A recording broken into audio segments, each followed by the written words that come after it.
Zuby, I guess you feel a little bit vindicated by the release of these truly shocking financial statements this week. Yeah, I mean, it's appalling. This organization has raised hundreds of millions of dollars over the years. Just in 2021, they received over $90 million in donations.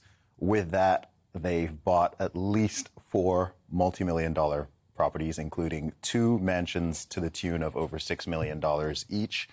They've invested over $32 million in stocks. They are currently holding about $42 million worth of assets. As you've said, hundreds of thousands and millions have been given to family members, brothers, cousins, and so on. And that's just scratching the surface. And you have to remember, this is money that was raised off of people's goodwill, people who thought that they were donating to help fight against racism, help fight against police brutality, and so on.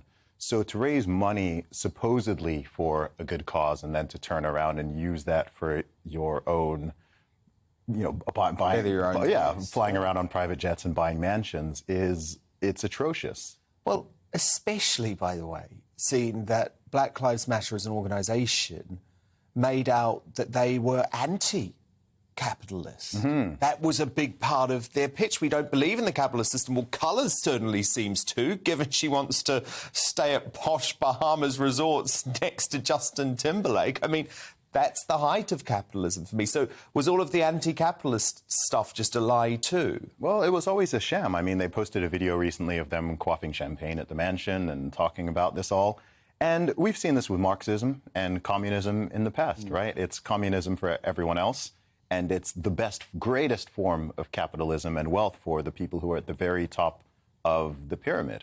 You've seen this under every communist country that's run. If you look at the dictators and how much wealth that they accumulated and what they did with it, whether you are looking at the Soviet Union or you're looking at China or you're looking at Romania or any other former or current Soviet country, communist country, you see where that money goes. So the entire thing has been a disingenuous sham. And the fact that this was raised off of capitalizing off tragedy and off of other people's goodwill is what makes it so frustrating. Well, of course, because we have to remember, Zuby, that the vast bulk of this money, I imagine, was raised in the immediate aftermath of the death of George Floyd. Because, of course, this had been an organisation that was around for a while. It had been struggling to get a foothold in the mainstream media, and that tragedy took place, and they seemed to exploit that tragedy. They did, and they've exploited many tragedies in the past. I think what happened in 2020 is this is the one that really reached people all around the globe.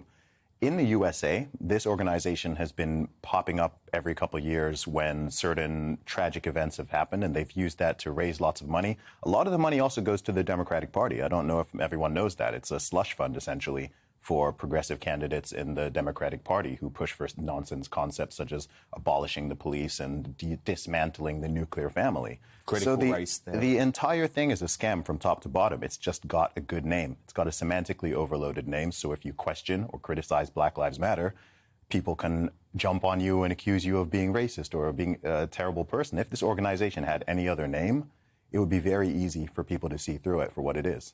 So what does this tell us, Zuby? Do we need to all be much more careful before we donate to a good cause? Because we've seen the same thing happen, for example, with the Ukraine war or climate change or whatever the current issue happens to be. How can we trust that our money is going to an organisation that is actually fit for purpose? It's a great question. I think people need to firstly calm their emotions. I mean, if you go back to that time in 2020, May, June 2020, that was the height of emotionality. And it was hysteria. It was hysteria. People were freaking out about the COVID situation. People were then freaking out about, about racism. You saw people toppling statues and burning down cities and going crazy, not just in the USA, but all over the world.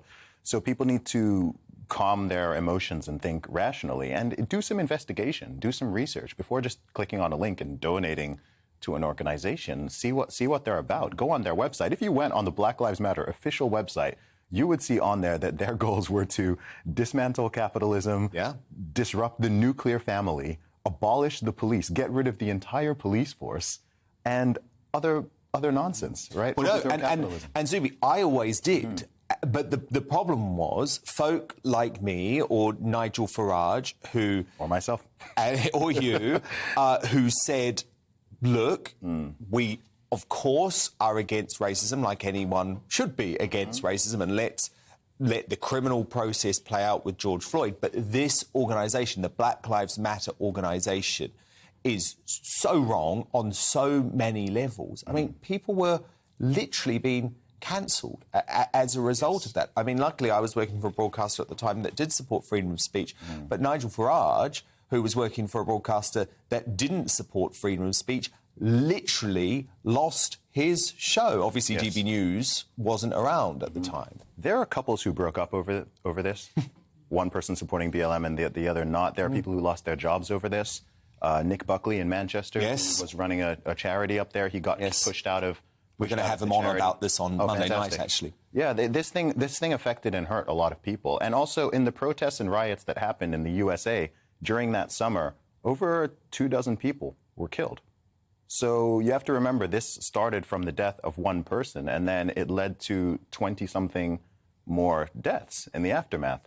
And people just glossed over that like it was okay because people are angry at racism. And if you care about black lives, how are you going to go into black neighborhoods and destroy property, burn and loot businesses, and kill people? But what I think is particularly appalling with BLM and this particular case is the way that they weaponise the use of the term racist. Because one of the journalists who exposed all of these dodgy financial dealings for New York magazine was accused of the organisation of racism. Thankfully for him, he was black. So he was able to say, you're completely crazy. But the point is, what if he wasn't? Yeah. And, you know, this weaponization of terms like racism, you see the same with sexism and transphobia, and homophobia and so on, white supremacy even.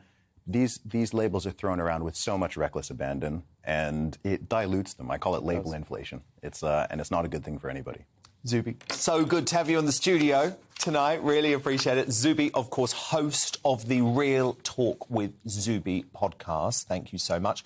Of course, both sides of the story here on GB News, and BLM say, despite assertions otherwise, an independent audit has revealed that Black Lives Matter's finances are strong, the organisation is financially sound, and its leaders have been good stewards of the people's donations. The organisation adds that it recognises there is more work to do to increase transparency and has launched a new online transparency and accountability centre where its financial documents are available for public scrutiny.